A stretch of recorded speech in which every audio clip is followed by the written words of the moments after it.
I don't know about you, and honey, I don't know about you, but I could eat falafel every single day of my life, but I don't know why I never seem to make them. I could eat it Tuesdays and Thursdays. Why? Yeah, I got you. It's like mind F. Ooh, you're going from dried. Okay, so the number one key rule if I can offer you any advice if you're making falafel at home, is do not touch a can, okay? I love a canned chickpea as much as the next person. Okay, sorry. It's buggy so in does here. this mosquito. He's like, what are you guys looking at? But for a recipe like this, if you start with canned, it's gonna be too wet and it's not gonna work, and don't tell me how I know that. I've tried Someone's done it. Okay? Someone's done it. You have to go from dried, and you might be thinking like dried takes so long, they take so long to cook. You're not cooking them. They're soaking overnight with a little bit of baking soda in them, and then they're going right into the food processor. Okay, so it's not even a step. No. Technically. But you have to go with dried chickpeas. It's absolutely mandatory, so don't even try it the other way. Good, and they're cheaper. They're absolutely cheaper. I love going for a cheaper option. And it doesn't get any easier than that. You put them in the fridge overnight, you soak them, make sure you have adequate water because... Is this the same outfit? Am I to believe that this was 12 hours later? I had one already going. I'm calling you on it. No, I'm not dirty. I had one already. I had to show you guys. But if you don't have enough water, remember, they almost triple in size. So yeah, that's a lot of chickpeas. So that's probably like looks like 4 cans. That's a lot. Exactly, that's a lot. So this is my personal herb garden. Look at all the sights and sounds. I love the variety here. Thank you. So we're gonna get in here some parsley, some cilantro, and some mint. Ooh, okay, mint.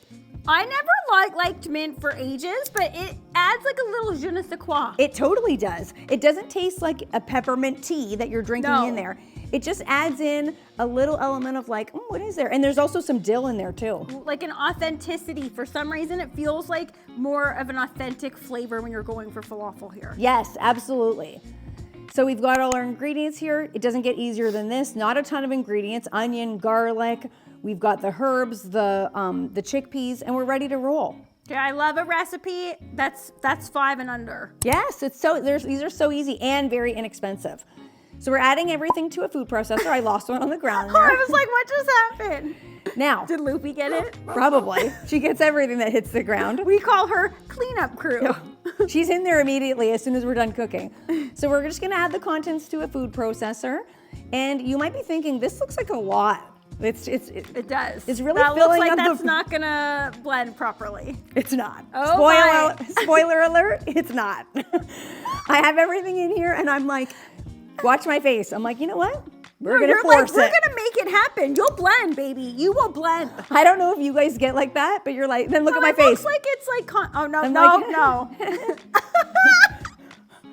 And I'm like seriously trying to figure this out. And I do the shake, I'm trying to make it work, because I gotta fit those herbs in there too. Give them the old mash down. No, buddy, no. I just had to. I wasn't in the mood to do it in 2 separate rounds. You know, when you just gotta hate that. And then you're like, is the first round the same, like blended up as the second round? Yeah, I can't be bothered. But you gotta make sure you season all your ingredients. If you have a bigger food processor, that would be ideal. Mine is kind of on the small side, so. I was gonna say that looks like standard to me, standard size. Really? I feel like it's pretty small, but I could be wrong. I hope that if you might have a bigger one than me, but eventually you'll see I'm trying to scrape down the sides and it's still not working. I've done this before and I feel like you end up wasting more time as if you just did it in 2 rounds. You do. Yeah. And you feel so stupid. You're like, what am I doing here? Why am I wasting so much time doing this?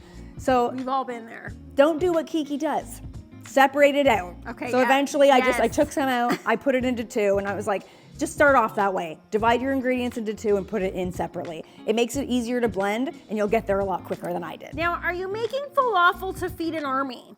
Because this looks like it feeds 52 to 82 people. Okay, so the reason why I'm making so many is because if you're gonna go through the trouble of doing something that requires a lot of rolling and little balls of this or whatever, I would like to make a lot of them because I can freeze some for later.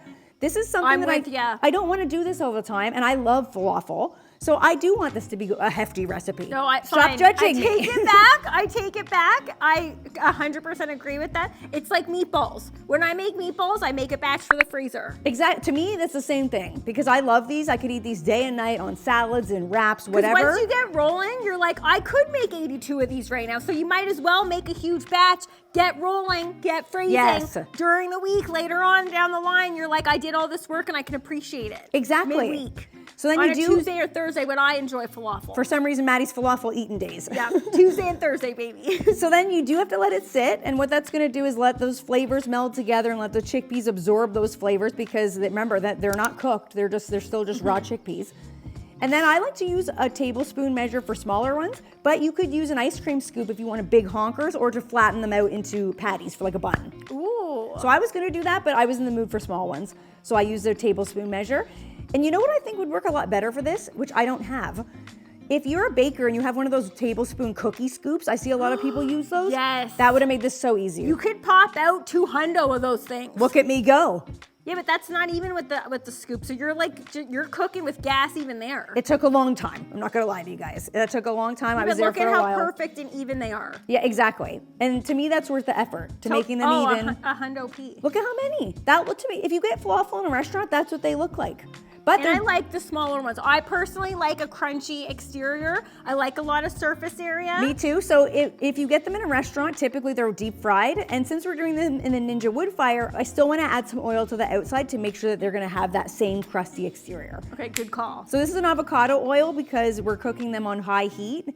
Did you go griddle? You're damn right I did, baby. I gotta get one. Or could I just borrow yours? No, absolutely Thanks. not. It's Sisterly love, baby. It's good for so many things.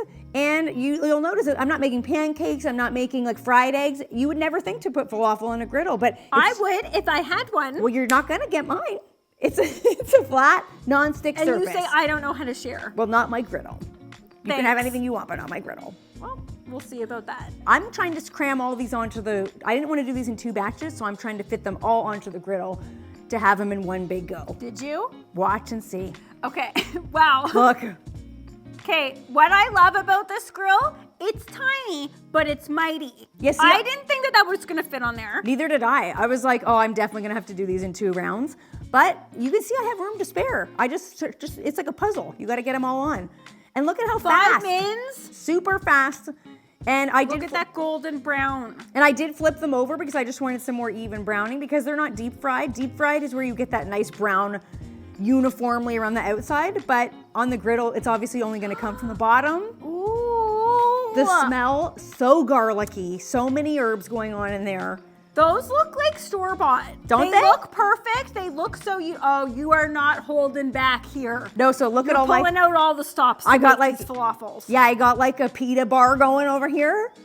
Super. Ooh, why does pita bar should take off? Yeah, I love pita. A summertime pita bar. I would be obsessed with that. Yes, and they're so easy to do. You just open up a pita like that. I got some hummus, some shredded lettuce, some avocado, cucumber. Is it just me, or does anyone else struggle with the opening of the pita? I did.